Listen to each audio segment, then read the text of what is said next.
Hi, I'm Wendy. I'm one of the nutrition and dietetics staff, and we've been using ePortfolios, in particular PebblePad, for the last 3 and a little bit years now. So a little bit of history.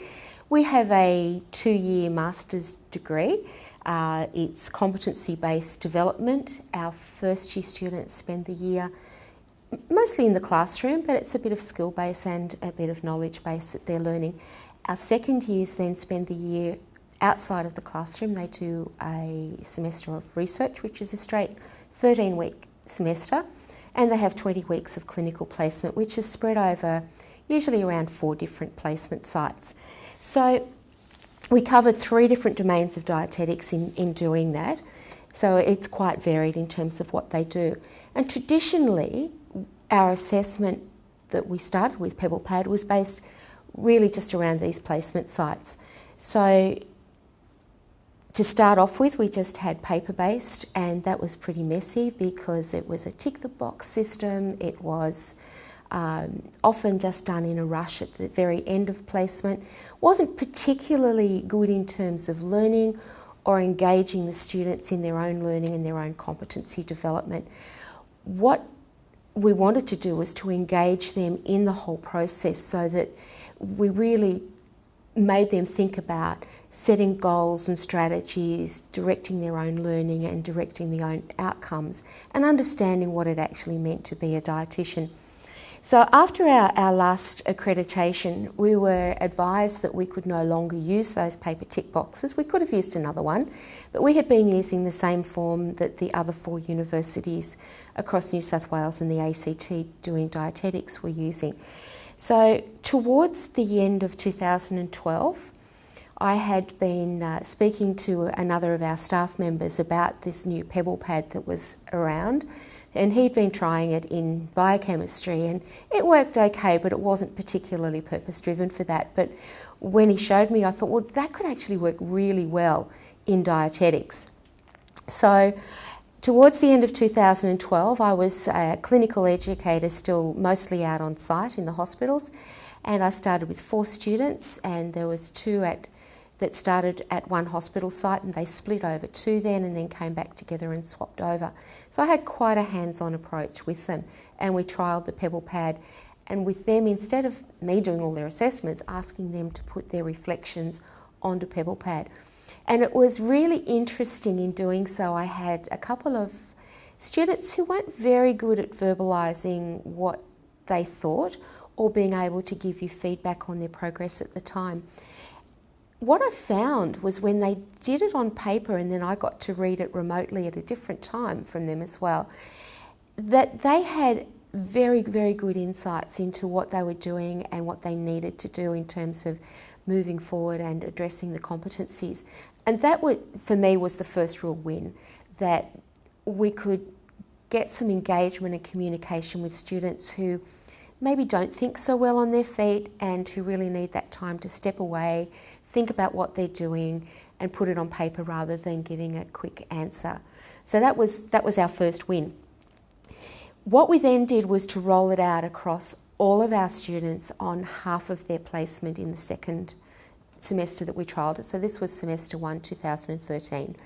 And that was interesting, and we've hit one of our first challenges, and that was trying to make sure that our supervisors understood what we were trying to do. And it was messy and time consuming, and as we then went across the second semester, became even more so. We have 60 students over the year. We have over 100 different sites that they go to, and we had to train students and the staff in doing so. But at the end of the year, we still decided that it was a really good thing to do, and we've kept it up since then. We've moved on to a newer platform, we've tweaked what we're doing, and we're moving forward. And what we're planning on doing next year is to embed it across our entire curriculum. So this year we started off with our first years in second semester, giving them a little bit of a taste of it. Because most of our students come in and they're not, they're science students, they're black and white. They like to sort of set out problems and solve them, but they often don't think about their own practice. And we're moving them from a very science-based type of learning to a reflective practice base as they develop their skills. And it takes quite a deal of time for them to come to grips with thinking about their own practice. What do I need to do? What do I need to change? And it also takes a little bit of time for them to think about actually using the platform and getting familiar with it. So this gives us a semester with them at university first. And we found that's really quite useful. And so we're starting to look at their competency development. We're using the same forms we'll use on placement, and they're starting to get a portfolio together.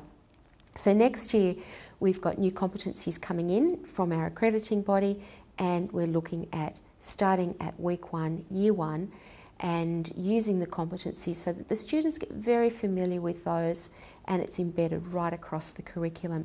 So we're in the process of mapping our assessment tasks to our new competencies and selecting the key assessment tasks that might demonstrate a student developing certain parts of those new competencies, and they will be included next year in our new documents that we're going to do. So what are we trying to get out of this? We're looking at 2 things, and I think the reflective practice one has probably come out already, that this is a lifelong learning skill. This is something that is at the very heart of our professional CPD. So once they leave here and join the Dietitians Association, they want to become accredited practicing dietitians. Reflective practice is at the core of that. So we're teaching them professional skills, and it sets up that lifelong learner attitude. So, okay, I look at what I do and what am I going to do better. The other thing we're trying to do is to flip assessment on its head. So instead of it being that traditional supervisor or lecturer-led assessment, getting the students engaged in their own learning, engaged in their own assessment, engaged in thinking about how they improve their practice is a much more effective learning strategy than us saying tick, tick, tick, yes, you did this well, no, you need to work on that one. So that's at the core of what we're trying to do. So we've had a few challenges along the way, and the first one is that the platform is not perfect, but it's the best one that we've seen around for what we want, and doesn't have all the functionality, but it's getting better as we go on, and next year we'll go to the new version, which is HTML driven, so hopefully that will solve a few more of the problems. I think the biggest issue is training our assessors and our supervisors. Many of them are a little bit changed out. The hospital system has had a lot of change over the last few years in terms of using technology platforms, and so it's just another thing to do. A lot of them only have 1 or 2 students a semester, so that's certainly an issue as well. So theoretically, this is a good learning process for all of us in terms of not just the students but the assessors as well, to become more familiar with those competencies and their own practice and be reflecting on that as well. One of the other things is that it does take a lot of time to set up. It takes a number of days to set up, and we have no admin support. There's not really any way around that. But that's a secondary issue to everything else, and I think the opportunities and the benefits outweigh that. Some of our students are a little bit technophobic, and so are some of our supervisors, but in this era our grads need to be comfortable with learning new technologies and flexible to be able to do that, and that's engaging them in that additional part of what's going to be common practice once they leave here. As I've mentioned, some of the students are not naturally good reflectors, so that's been a challenge, and embedding this across the program gives us a full 12 months to work with them to get those skills up and to get them thinking about their practice and improving. It is a different way of thinking. That mind shift from a supervisor-led assessment to a student-led assessment is quite big, and it is taking the supervisors quite a lot of time themselves to wrap their head around. So traditionally, often they would maybe do a little bit of an assessment halfway through, maybe a 5-week block, and then final day they do all the tick boxes.